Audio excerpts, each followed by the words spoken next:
বিএনপির পুলিশ হয় না। আওয়ামী লীগ পুলিশকে আওয়ামী লীগের বানাতে চেয়েছিল, তার পরিণতি আপনারা দেখেছেন। আমরা সংস্কার নিয়ে কথা বলছি, আপনাদের উপস্থিতি আমাদেরকে অনেক বেশি অনুপ্রেরণা যোগাচ্ছে। আমাদের সামনে যে পুলিশ ভাইরা রয়েছে, আমরা আপনাদেরকে বলতে চাই, বিএনপির পুলিশ হয় না। আওয়ামী লীগ পুলিশকে আওয়ামী লীগের বানাতে চেয়েছিল, তার পরিণতি আপনারা দেখেছেন।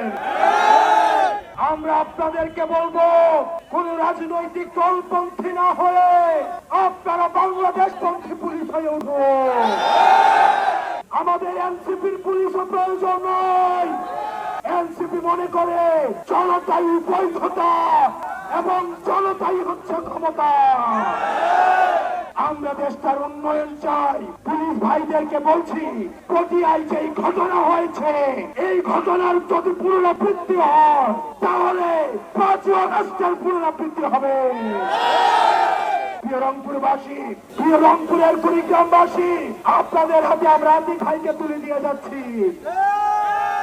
আপনাদের এই সন্তান আতিক ভাইয়ের মাধ্যমে আপনাদের সমস্যা, আপনাদের অভিযোগ, আপনাদের প্রয়োজন, আপনাদের চাওয়া, কুড়িগ্রামের সমস্যা, কুড়িগ্রামের সম্ভাবনা আপনারা আতিক ভাইকে কাছে জানাবেন। আপনারা ভালো থাকবেন, সুস্থ থাকবেন, সংস্কারের পক্ষে থাকেন, বাংলাদেশের পক্ষে থাকেন।